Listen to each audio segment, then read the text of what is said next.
నూరైన రాష్ట్రంలో బీసీల రిజర్వేషన్లు అమలు చేస్తామని సీఎం రేవంత్ రెడ్డి తెలిపారు. రిజర్వేషన్ల అమలుపై సీఎం కీలక వ్యాఖ్యలు చేశారు. తెలంగాణ ఆంక్షలన్నీ నెరవేర్చేందుకు సోనియా గాంధీ తీవ్రంగా శ్రమిస్తున్నారని తెలిపారు. రాహుల్ గాంధీకి తెలియకుండా తాను నిర్ణయం తీసుకోలేదని అసెంబ్లీ సాక్షిగా సీఎం స్పష్టం చేశారు. ప్రస్తుతం 42% బీసీ రిజర్వేషన్ల అమలు బిల్ రాష్ట్రపతి వద్ద పెండింగ్ లో ఉందని, ఇప్పటికే ప్రధాని అపాయింట్మెంట్ కోసం 5 సార్లు ప్రయత్నించామన్నారు. ప్రధానిపై ఒత్తిడి తెచ్చేందుకు ఢిల్లీ జంతర్ మంతర్లో ధర్నా కూడా చేశామని, ఇతర రాష్ట్రాల వారు తమకు మద్దతిచ్చారు కానీ అక్కడే ఉన్న బీఆర్ఎస్ ఎంపీలు మాత్రం స్పందించలేదని విమర్శించారు.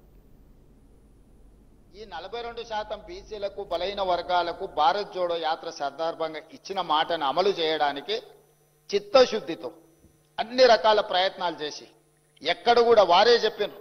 గతంలో బీహార్లో చేస్తే అడ్డంకులు వచ్చినాయి, రాజస్థాన్లో చేస్తే అడ్డంకులు వచ్చినాయి, ఇతర రాష్ట్రాలలో చేస్తే అడ్డంకులు వచ్చినాయి.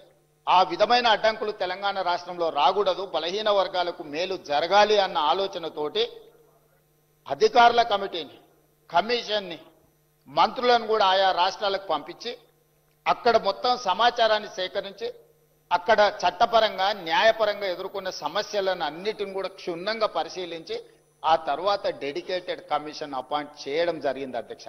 ఈ మొత్తం ప్రక్రియ ఫిబ్రవరి 4, 2024 నాడు మొదలుపెట్టి ఫిబ్రవరి 4, 2025 సరిగ్గా 365 రోజులు తిరిగే లోపల పకడ్బందీ చట్టాన్ని చేసి ఈ రోజు తెలంగాణ రాష్ట్రంలో బలహీన వర్గాలకు స్థానిక సంస్థల పంచాయతీరాజ్లో, స్థానిక సంస్థలు మున్సిపాలిటీస్లో 42% రిజర్వేషన్లు ఇవ్వాలని చిత్తశుద్ధితో మేము ముందుకు వెళ్ళినాం అధ్యక్ష. ఇదే కాదు, ఇదే శాసనసభలో మంత్రివర్గంలో తీర్మానం చేసి శాసనసభలో ఆమోదింపజేసి విద్యా ఉద్యోగ అవకాశాలలో 42% బిల్లును, అదేవిధంగా స్థానిక సంస్థల్లో 42% రిజర్వేషన్లు 2 బిల్లులను మేము ఆమోదించి గవర్నర్ గారికి పంపించినాం అధ్యక్ష.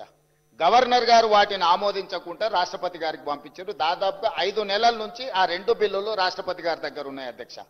ఈలోపు స్థానిక సంస్థల ఎన్నికలు నిర్వహించడం లేదు, ఆలస్యమైందని కొంతమంది హైకోర్టుకి వెళ్తే తెలంగాణ హైకోర్టు మాకు ఆదేశాలు ఇచ్చి సెప్టెంబర్ 30 తారీఖు లోపల ఎన్నికలను పూర్తి చేయండి అని ఆదేశాలు ఇచ్చింది. ఆదేశాలు ఇచ్చినప్పటి నుంచి 30 రోజుల లోపల రిజర్వేషన్లను కూడా నిర్ధారించండి అని చెప్పి ఆదేశాలు ఇవ్వడం జరిగింది అధ్యక్ష. హైకోర్టు ఆదేశాల మేరకు ఉన్న పరిస్థితులను, చట్టాలను అన్నిటిని పరిశీలిస్తే 2018లో చంద్రశేఖరరావు గారు తీసుకొచ్చిన పంచాయతీరాజ్ యాక్ట్, గంగ్ల కమలాకర్ గారు బీసీ మంత్రిగా ఉండుకుంటూ తెచ్చిన చట్టం ఏంటంటే 50% పరిమితికి లోబడి మాత్రమే ఎన్నికలను నిర్వహించాలి. 50% రిజర్వేషన్ల పరిమితికి లోబడి పంచాయతీరాజ్లో కానీ 2019లో తెచ్చిన మున్సిపల్ యాక్ట్ ప్రకారం కానీ 50% పరిమితికి లోబడి రిజర్వేషన్లు ఇవ్వాలని చట్టాలను తీసుకొచ్చింది. ఒకటి గంగ్ల కమలాకర్ గారు, రెండో మున్సిపల్ చట్టం తీసుకొచ్చింది వారి యజమాని. ఈ 2 చట్టాలు వారి గుదిబండగా మారి అడ్డంకిగా మారడంతో ఈ ఎన్నికలు నిర్వహించడానికి మా ప్రభుత్వం చిత్తశుద్ధితోటి ఎంబడే ఆర్డినెన్స్ తీసుకొచ్చి ఈ అడ్డంకిని తొలగించండి అని మళ్ళీ ఆర్డినెన్స్ను గవర్నర్ గారికి పంపించినాం అధ్యక్ష. గవర్నర్ గారు ఆ ఆర్డినెన్స్ను కూడా వీళ్ళ మాటలు నమ్మి, ఒకప్పుడు ఆయన ఒక రాష్ట్రానికి ఆర్థిక మంత్రి, ఒకప్పుడు ఈ రాష్ట్రానికి ఆర్థిక మంత్రిగా పనిచేసిన ఆయనకి ఇద్దరి మధ్యలో మిత్రులతో ఉండి తెర వెనుక లాబింగ్ చేసి ఇది కూడా రాష్ట్రపతి గారికి పంపించండి చెప్తే ఈ ఆర్డినెన్స్ కూడా రాష్ట్రపతి గారి దగ్గరకు పోయింది అధ్యక్ష. ఆ రోజు ఆర్డినెన్స్ ఎందుకు తెచ్చినాం అధ్యక్ష?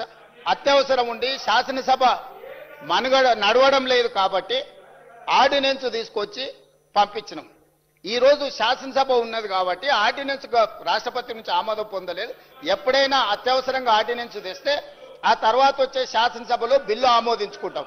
ఇవాళ ఆ బిల్లులు తీసుకొచ్చి ఇక్కడ పెట్టి వీటిని ఆమోదించండి అని అంటే ఏమాత్రం ఇప్పుడు గంగ్ల కమలాకర్ గారు మాట్లాడింది చూడండి అధ్యక్ష. 42% రిజర్వేషన్లు బలహీన వర్గాలకు వస్తే మొదటి వరుసలో గంగ్ల కమలాకర్ సంతోషంగా ఉంటాడని చెప్పిండు. వాళ్ళ నాయకుడు చంద్రశేఖరరావు, వాళ్ళ నాయకుడు తారక రామారావు, వాళ్ళ నాయకుడు హరీష్ రావు సంతోషంగా ఉంటాడని చెప్పలే. ఆయన స్పష్టంగా చెప్తున్నాడు వాళ్ళకి సంతోషం లేదు, వాళ్ళకి దుఃఖం ఉన్నది, వాళ్ళకి బాధ ఉన్నది, వాళ్ళు కడుపు నిండా విషం పెట్టుకొని ఉన్నారని చెప్పి గంగ్ల కమలాకర్ గారు స్పష్టంగా చెప్పారు. నాకు కూడా తెలుసు గంగ్ల కమలాకర్ గారు అభినందిస్తారు దీన్ని.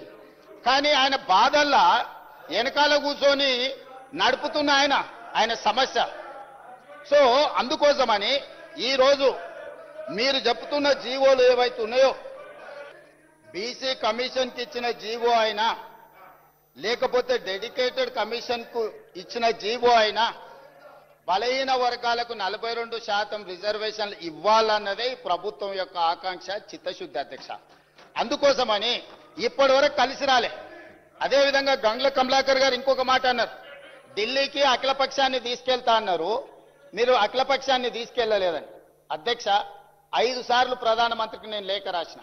దీనికి సంబంధించి మేము ఢిల్లీకి రావాల్సి ఉంది, మీరు ప్రధానమంత్రికి అపాయింట్మెంట్ ఇస్తే మేము అందరం కలిసి వచ్చి మిమ్మల్ని కలిసి విజ్ఞప్తి చేస్తామని. ప్రధానమంత్రి మనకు అపాయింట్మెంట్ ఇవ్వలేదు అధ్యక్ష. ప్రధానమంత్రి అపాయింట్మెంట్ ఇవ్వకపోతే పార్లమెంటు జరిగేటప్పుడు ప్రధానమంత్రిని కేంద్ర ప్రభుత్వం మీద ఒత్తిడి తీసుకురావడానికి జంతర్ మంతర్లో మేము దీక్ష పెడితే, జంతర్ మంతర్లో ధర్నా చేస్తే దాదాపుగా 100 మంది పార్లమెంట్ సభ్యులు ఇతర రాష్ట్రాలకు సంబంధించిన వాళ్ళు వచ్చి తెలంగాణ బీసీ రిజర్వేషన్ 42కు మద్దతు పలికినరు. కానీ రాజ్యసభలో ఉన్న బీఆర్ఎస్ ఎంపీలు మాత్రం అటువైపు కూడా కనుదిప్పి చూడలే అధ్యక్ష. బలహీన వర్గాల తరఫున మాట్లాడుతున్న గంగ్ల కమలాకర్ కూడా ఆ వైపు రాలేదు అధ్యక్ష. అంటే వాళ్ళ పార్టీ నాయకుడు బలహీన వర్గాలకు 42% రిజర్వేషన్లు ఇవ్వడానికి సిద్ధంగా లేరు, వాళ్ళకి చిత్తశుద్ధి లేదు. ఇవాళ కూడా ఈ గందరగోళం సృష్టించి